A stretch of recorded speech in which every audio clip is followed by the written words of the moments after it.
Sintonize-se no Nova Consumer Podcast, uma série de conversas sobre direito do consumo.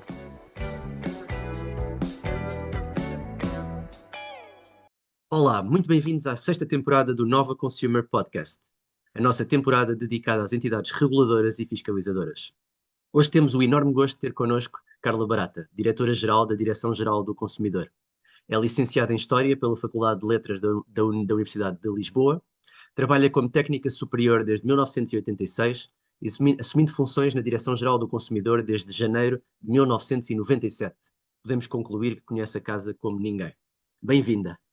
Muito obrigada, muito obrigada. Eu é que agradeço, em nome da Direção-Geral do Consumidor, esta oportunidade de participar neste importante podcast. O meu nome é Jorge Moraes Carvalho e farei esta entrevista com Catarina de Nicolau Campos. Começamos, como sempre, por pedir uma série de respostas rápidas às nossas questões difíceis. Tem um gabinete de atendimento ao consumidor? Sim, a DGC presta atendimento telefónico ao consumidor todos os dias úteis, entre as 9h30 e o meio-dia e meia e entre as 2 e as 4h30 da tarde. Se me permite, vou partilhar o número de telefone, que é o 21 356 4650. Este atendimento é feito por licenciados em Direito com, especialização na área do consumo.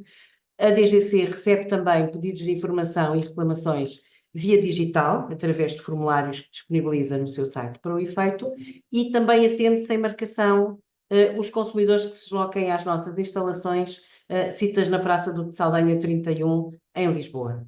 Muito bem. E quantos dias deve um consumidor esperar antes de insistir numa resposta? Idealmente 2 semanas. Muito bem. Das duas, uma. Responderam a um consumidor por escrito ou por telefone? Eu diria por telefone, por vários motivos. Primeiro, pela rapidez do atendimento. Depois, pela possibilidade de serem feitas perguntas adicionais que melhor elucidam o consumidor. E em terceiro, até pela própria triagem do pedido, porque muitas vezes as questões que nos chegam não são conflitos de consumo e isso é explicado e é feito o encaminhamento do consumidor para a entidade certa sem perdas de tempo. E agora assim uma pergunta um bocadinho mais pessoal. Qual é a sua atividade preferida no âmbito das funções que desempenha? Olha, de uma forma geral, todas, quer dizer, há sempre uma multiplicidade de tarefas diárias com diferentes graus de envolvimento. Agora, há uma que eu gosto em particular, que são as reuniões em que estamos todos e em que partilhamos opiniões, em que se recolhem contributos. E outro aspecto que eu também gosto é de analisar os inquéritos, em que são avaliados vários aspectos de funcionamento da DGC, incluindo o desempenho dos dirigentes, porque eu acho que este é um momento extremamente importante de análise, de reflexão e, sobretudo, de ver como é que podemos melhorar. Então, estes são para mim alguns momentos que eu gosto em particular. Mas, de facto, as reuniões em que estamos todos, em que partilhamos ideias, em que há ali uma partilha e uma base para depois construirmos, é de facto desafiante, é muito importante, é muito interessante. Muito bem, excelente. Eu acho que é muito interessante enquanto ideia, enquanto conselho, não só no âmbito desta área, mas para todas as áreas e para todas as entidades. Muito obrigado pela partilha. E qual é o mito sobre a DGC que mais tem de esclarecer em jantares de família? Conte-nos um pouco. Sinceramente, eu acho que a DGC não tem mitos, não é? Nós somos uma entidade relativamente pequena, em que toda a gente se conhece, em que o diálogo é fácil, muitos de nós estão na casa há muitos anos também. Essa é aqui uma particularidade das pessoas quando entram para a defesa do consumidor e depois eu acho que têm alguma dificuldade em sair. Cria-se aqui, de facto, uma ligação grande. Agora, eu gostava também de referir, como em muitas outras entidades da administração pública, há muito trabalho que é efetuado. Posso dar alguns exemplos. Acompanhamento de negociações europeias, produção legislativa, análise de propostas legislativas, a participação em vários grupos de trabalho e redes de cooperação e que não transparece para o exterior. Outro exemplo, e o professor Jorge Moraes Carvalho conhece bem, é o Centro Europeu do Consumidor de Portugal, que funciona nas nossas instalações e é financiado pela Comissão Europeia e pelo Estado português, através do orçamento da DGC, tem um papel importantíssimo no âmbito da informação e apoio aos consumidores no domínio transfronteiriço. E, portanto, embora considerando que não existam mitos, eu diria que há bastante a descobrir sobre esta nossa casa e que tentamos cada vez mais levar ao conhecimento dos consumidores. Muito bem. Então vamos passar agora à segunda parte do nosso programa, algumas questões um bocadinho já mais para aprofundar também aqui este conhecimento da Direção-Geral do Consumidor. E a primeira pergunta que lhe faria era, e que vou fazer, é qual a importância da Direção-Geral do Consumidor para a aplicação do direito do consumo e para a efetiva proteção do consumidor em Portugal? Ora bem, como sabem, a Direção-Geral do Consumidor tem por missão contribuir para a elaboração, definição e execução da política de defesa do consumidor em Portugal, visando assegurar um elevado nível de proteção. No âmbito das suas variadas atribuições, nós temos desempenhado um papel relevante enquanto entidade central, não é, desta política de defesa do consumidor, contribuindo de forma muito ativa para a construção do edificado legislativo da defesa do consumidor, nomeadamente no âmbito das nossas atribuições na área do processo legislativo nacional, europeu, com a negociação de importantes diretivas e regulamentos europeus.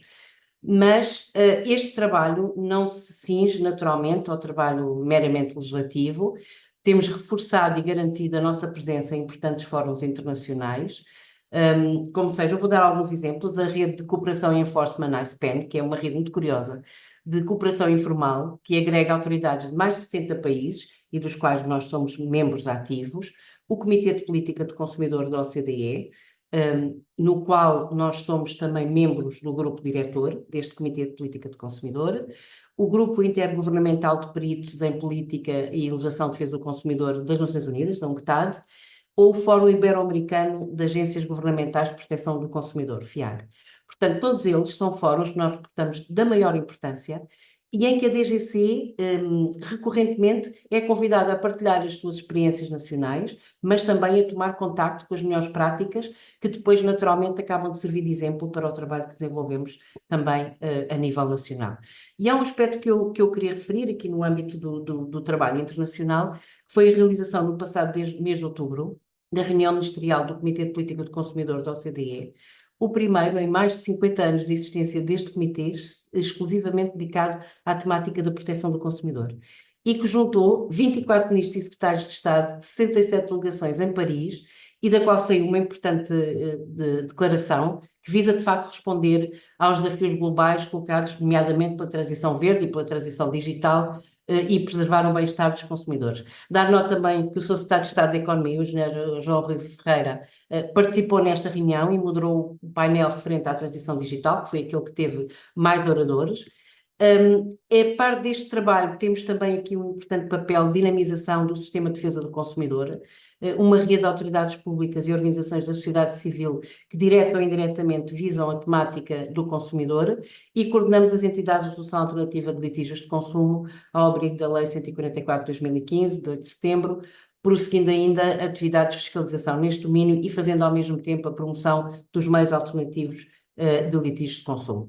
Somos também responsáveis pela gestão funcional da plataforma do livro de reclamações eletrónico e, numa perspectiva de enforcement, temos aqui um papel de coordenação de serviço de ligação único no âmbito do regulamento de cooperação entre as autoridades que aplicam a legislação de defesa do consumidor, o chamado regulamento CPC, e que é um importante regulamento em que nós asseguramos também o contacto e a ligação entre a Comissão Europeia, as autoridades dos outros Estados-membros e as 17 autoridades portuguesas que integram esta rede de cooperação. E, para além disso, portanto, asseguramos também o trabalho nas várias áreas que são dinamizadas pela Comissão Europeia, sessões de trabalho, formação e exercícios de investigação, chamados SWIPs, não é? Sem prejuízo da participação e do envolvimento de outras autoridades, naturalmente. Adicionalmente, queria destacar o papel da DGC enquanto autoridade pública de enforcement, responsável pela aplicação da legislação de proteção do consumidor em matéria de publicidade e, mais recentemente, em matéria de cláusulas contratuais gerais. Não posso deixar de referir o papel que a DGC e o trabalho que temos vindo a desenvolver a nível da capacitação dos consumidores, e das organizações públicas e privadas, que também têm um papel importante em informar os consumidores, e dos operadores económicos, que este aspecto é também um aspecto extremamente relevante, que é, de facto, ajudar, de facto, à capacitação, nomeadamente através das associações empresariais. Mas voltando aqui a este aspecto da informação e da capacitação dos consumidores, ele é de facto fundamental, porque para que eles possam exercer os seus direitos é fundamental dotá-los de informação e que nos cabe, enquanto entidade coordenadora deste Sistema de Defesa do Consumidor, promover e criar também em cooperação com as diversas entidades, naturalmente, e portanto é um trabalho que temos desenvolvido e vamos continuar a desenvolver, porque as matérias de consumo estão sempre em evolução. Claro. Ficou muito claro por esta resposta a importância que a Direção-Geral do Consumidor tem na aplicação do direito do consumo e na proteção do consumidor em Portugal. Já abordou brevemente a questão das áreas em que a DGC é a entidade fiscalizadora, mas se calhar eu perguntava-lhe se poderia elaborar um pouco mais essas duas áreas fundamentais que referiu há pouco, em que a DGC, além de tudo mais, faz a fiscalização, não é? Exato. Portanto, no que respeita a estas áreas de competência, de fiscalização, intervimos em 3 áreas: a publicidade, as entidades de resolução alternativa de litígios e no âmbito do regime jurídico das cláusulas contratuais gerais. Como tinha referido anteriormente, ao abrigo da Lei 144/2015, de 8 de setembro, prosseguimos a atividade de fiscalização das entidades de resolução alternativa de litígios, mas de facto a área da publicidade é aquela em que, digamos, que mais se destaca do nosso trabalho, a área na qual nós E em que temos... tem essa função há mais tempo, não é? Também. Exatamente, também há mais tempo, na qual temos competência transversal em quase todos os setores, com algumas exceções, nomeadamente a publicidade a jogos, práticas publicitárias na área da saúde, nomeadamente a prestação de cuidados de saúde, tratamentos e medicamentos, alegações ambientais no setor da energia e o patrocínio. No que respeita ao regime jurídico das cláusulas contratuais gerais, pois somos a autoridade competente quando há ausência de entidade reguladora ou de controle de mercado em razão da matéria. Ainda relativamente à atividade de fiscalização... recentemente emitiram uma primeira decisão bastante relevante nesta matéria a propósito de ginásios, não foi? Exato, exatamente. Mas ainda no âmbito desta competência de fiscalização da DGC, e referindo-me aqui um bocadinho com mais detalhe à área da publicidade, nós realizamos esta atividade de fiscalização, em particular através de 2 eixos operacionais, que é a atividade programada, digamos assim, portanto nós temos o nosso plano interno de ações de fiscalização, e a não programada, portanto que resulta de denúncias, de reclamações ou de participações externas dirigidas à DGC.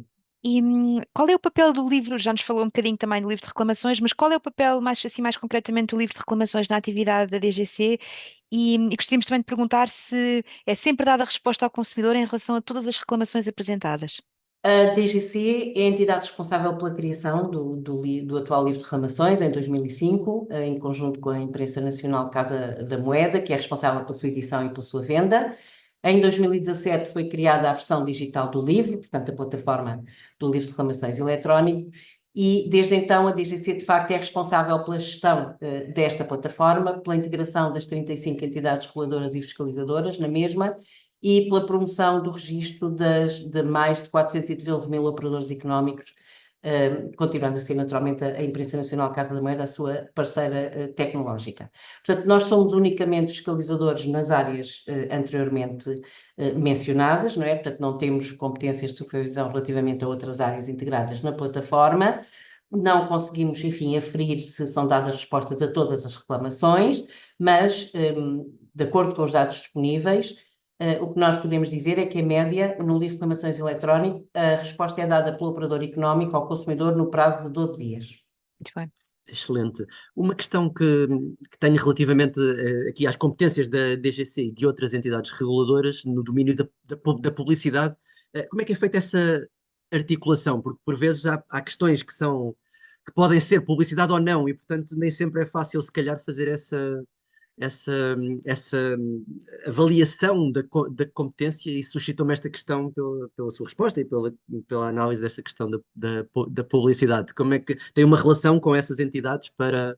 Sim, nós temos uma relação com as outras entidades, com os outros reguladores, a nível nacional, a nível europeu, até por via do regulamento CPC que eu vos falei há pouco. Agora, indo buscar um bocadinho, portanto, como sabe, sempre que há uma infração aos direitos económicos dos consumidores que afetam mais do que 2 Estados-membros, é ativado um sistema, no fundo, é feito um alerta, não é? Portanto, à rede das autoridades e a DGC é o ponto de contacto.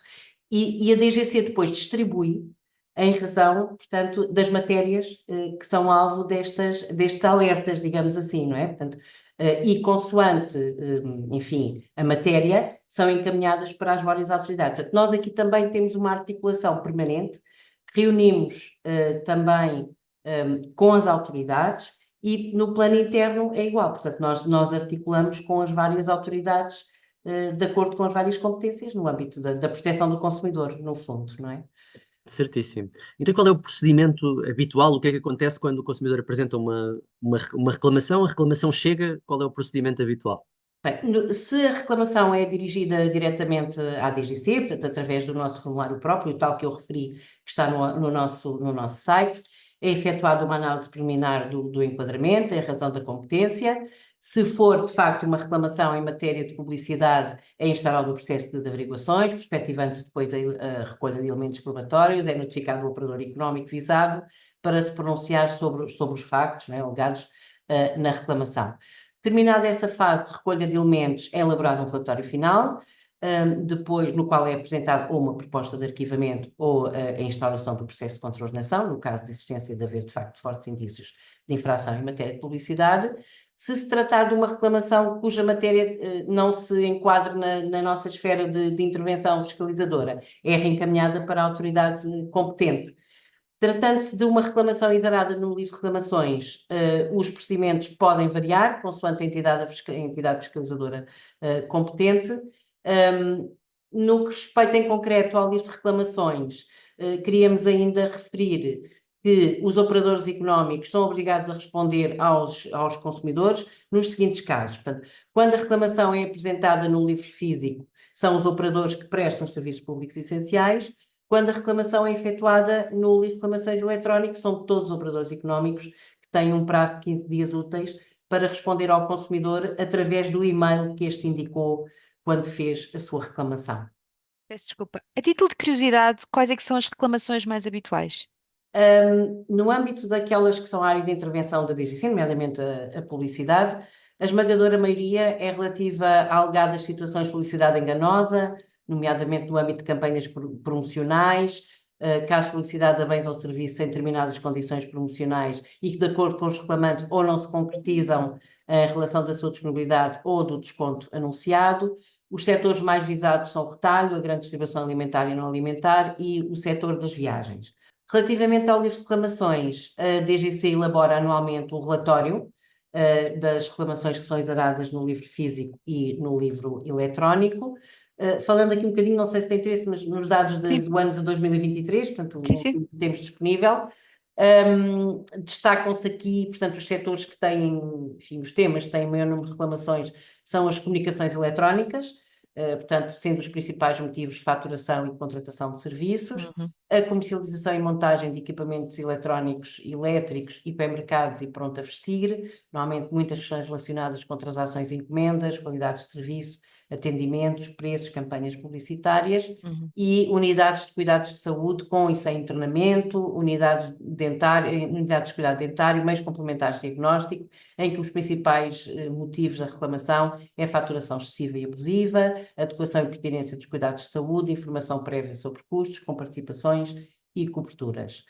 No que respeita às reclamações sobre serviços públicos essenciais, além do setor das comunicações eletrónicas, que cumpre ainda destacar outros dois setores com número significativo de reclamações, nomeadamente os setores da eletricidade e do fornecimento dual e dos transportes rodoviário e ferroviário de passageiros. Que interessante. Várias áreas e vários temas para estudar, analisar e verificar. E agora, considera que a legislação de consumo é cumprida em Portugal a um nível satisfatório? Tenho aqui uma segunda pergunta dependendo da resposta que me der a esta questão. Se sim, o que é que pode ser feito para ser ainda mais cumprida? E, se não, o que é necessário para garantir o seu cumprimento? Bem, eu começaria por dizer que Portugal, a par de outros países europeus, tem um enquadramento jurídico em matéria de defesa dos consumidores bastante robusto, não é? Porque sendo claro que este enquadramento tem sido a ser fortalecido com diferentes iniciativas legislativas europeias. E na Assim, prática? é verdade. Portanto, hoje em dia podemos afirmar que Portugal, bem como o espaço da União Europeia, dispõe de uma série de instrumentos legislativos capazes de assegurar essa proteção dos consumidores. No que se refere ao cumprimento por parte dos operadores económicos, não podemos dizer que os operadores económicos portugueses não sejam, na sua maioria, cumpridores das regras vigentes. Portanto, isto é o que nos mostra, de facto, o trabalho que nós temos desenvolvido, até no âmbito das fiscalizações que fazemos, nas áreas em que somos competentes. Mas isto não quer dizer que não existam desafios, nomeadamente na área do enforcement, portanto, sendo cada vez mais necessário dotar e reforçar as autoridades de fiscalização com os meios necessários para assegurar o cumprimento do quadro legislativo e, de facto, as autoridades enfrentam diversos desafios, nomeadamente com a prática de infrações em grande escala, que afetam consumidores de diferentes Estados-membros, e para isso já existem instrumentos, como é o caso do regulamento CPC, que eu falei há pouco, que veio de facto reforçar a capacidade de ação das autoridades, os mecanismos de cooperação, os mecanismos de recolha de informação. A própria Comissão Europeia tem desenvolvido vários instrumentos de apoio tecnológico às autoridades nacionais, de maneira a que estas estejam crescentemente apetrechadas para melhor exercerem as suas funções de fiscalização de mercado. Nós temos divulgado estes mecanismos no âmbito das autoridades, não é? Portanto, cuja rede nacional nós coordenamos, como eu referi há pouco, e de facto nós já temos realizado aqui ações de formação, até convidando os membros da Comissão Europeia a virem cá e a darem essa formação presencial, como se costuma dizer, desculpa a expressão, de mão na massa, em que de facto as autoridades fazem e fazem vários exercícios e treinam, digamos assim, várias técnicas para melhor aprofundarem essa fiscalização. Estamos a aguardar para o primeiro trimestre de 2025 a publicação da proposta da Comissão Europeia da alteração ao regulamento CPC, portanto, visando o seu reforço e dar resposta também aos desafios que já foram identificados, mas não podemos cingir-nos só a este aspecto da legislação. A efetividade desta aplicação passa pela existência e disponibilização dos mecanismos de reparação dos consumidores, algo que tem vindo a ser trabalhado portanto, havendo a assinalar essa evolução, especialmente a nível europeu.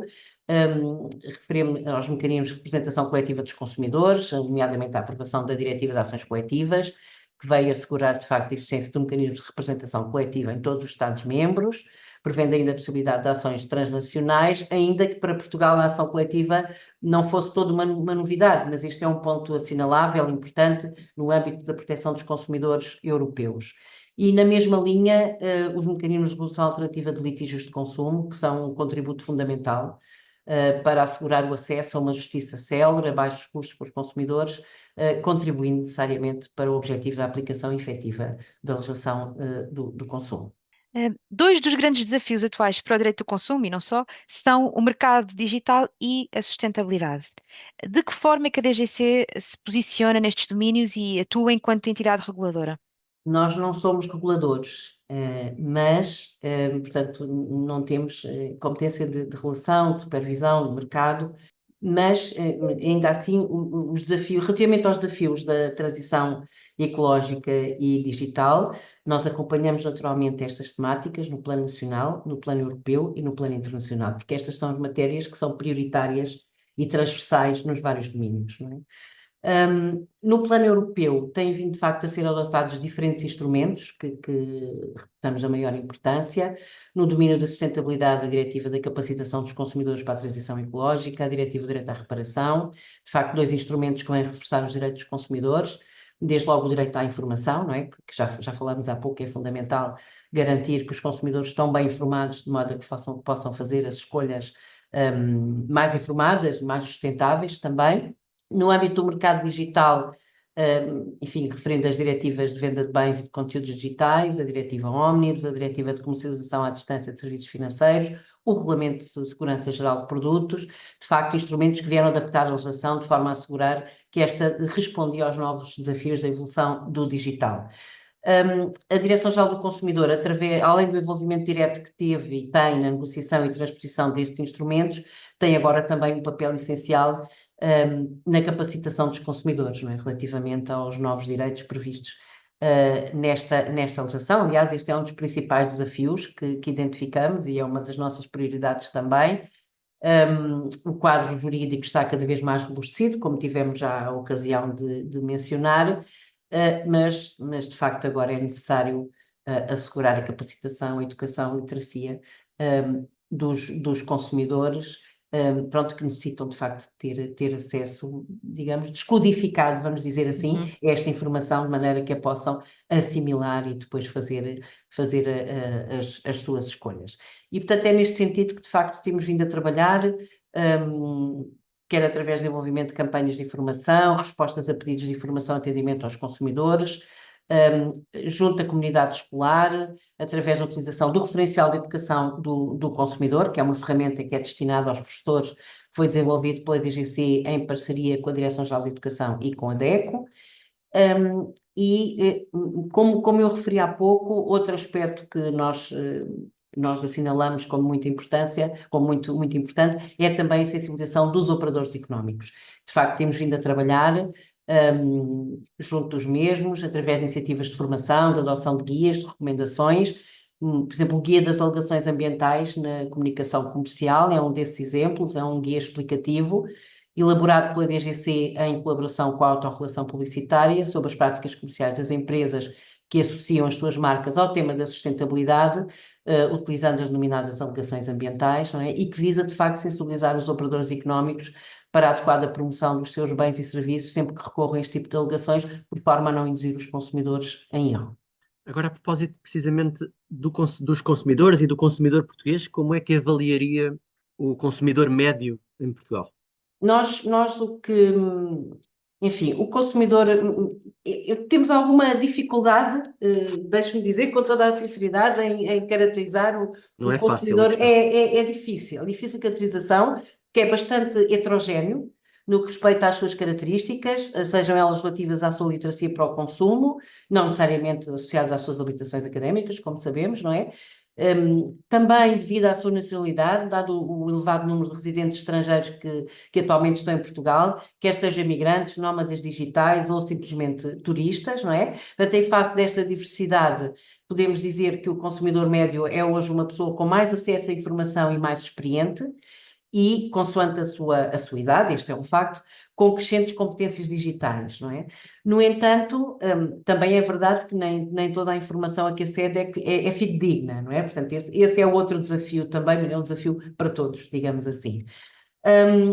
O que nós notamos também é que o consumidor é hoje menos paciente, quer uma resposta à distância de um clique, quase em tempo real, e também notamos que tem alguma dificuldade em estruturar o pedido, em expor os factos, de facto, que fundamentam a sua queixa. Portanto, eu diria que é um consumidor em rápida mutação, e que esta mutação tem que ser também monitorizada, acompanhada pelas entidades públicas, nomeadamente pela Direção-Geral do Consumidor, mas também pelas próprias autarquias locais, por Centro de Informação Autárquica ao Consumidor, que o professor Jorge Moraes de Carvalho falou há pouco, e que são entidades de proximidade, não é? Que estão ao longo do país e que são um instrumento muito importante no âmbito da defesa do consumidor, até pela proximidade que têm junto dos consumidores, pela facilidade que estes têm de se deslocar, enfim, junto da sua autarquia, apresentar as suas dúvidas, as suas questões e terem ali aconselhamento também.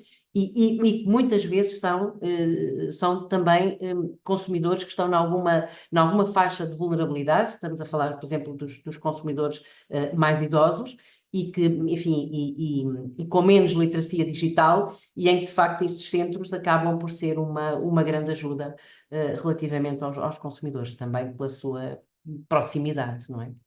Pegando justamente neste tema dos consumidores especialmente vulneráveis, existe alguma preocupação acrescida da DGC, especialmente nos domínios em que tem competência fiscalizadora, para além deste exemplo dos Tiagos que estava agora a falar? Sim, claro. Os consumidores especialmente vulneráveis são uma prioridade na nossa ação fiscalizadora, e aqui eu falaria em particular nos menores de idade. Neste segmento específico dos mais jovens, a preocupação centra-se na publicidade veiculada, sobretudo nas redes sociais, quer diretamente por operadores económicos, quer através de influenciadores.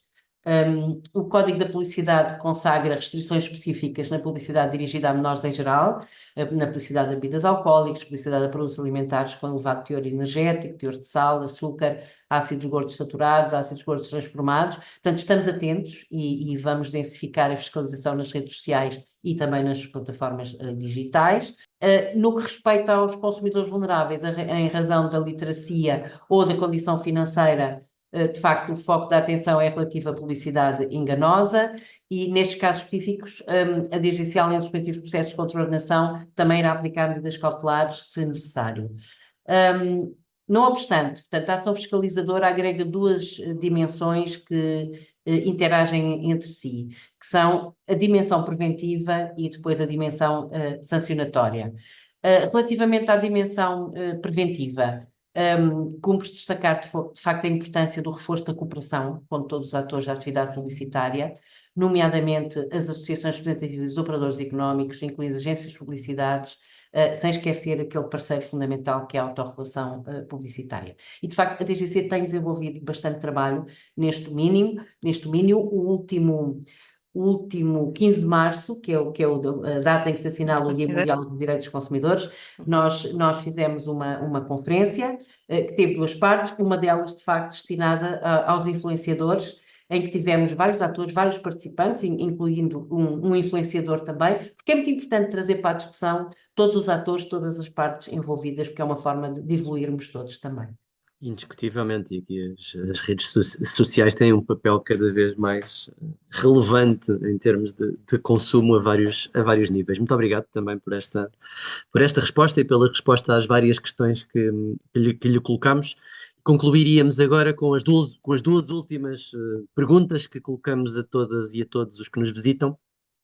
Quem é que gostaria de ouvir num dos próximos episódios do Nova Consumer Podcast? Olha, há muito pouco tempo tive o privilégio de assistir a uma palestra do professor Augusto Mateus. E, de facto, considerando as reflexões que ele faz sobre o contexto macroeconómico, geopolítico, a definição que ele tem de consumidor, que é muito interessante, eu julgo que teria interesse em ouvi-lo, de facto, num podcast da Nova Consumer Lab, e deixo-vos este desafio, se quiserem ir por aí.